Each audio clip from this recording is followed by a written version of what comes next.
Is a 2015 iMac in for data recovery, model number A1419, and it won't turn on. We need to open it to remove the hard drive, and we have to remove the motherboard to get the SSD out. This one doesn't have the SSD option installed, and if it did, it'd be hidden right down the bottom there. Now we can connect the hard drive to our test bench.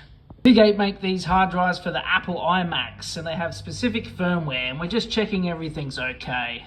Now we have access to all the customers' data again. They'll be happy to get all their files back. If you need data recovery from a 2015 iMac, visit zeroalpha.com.au.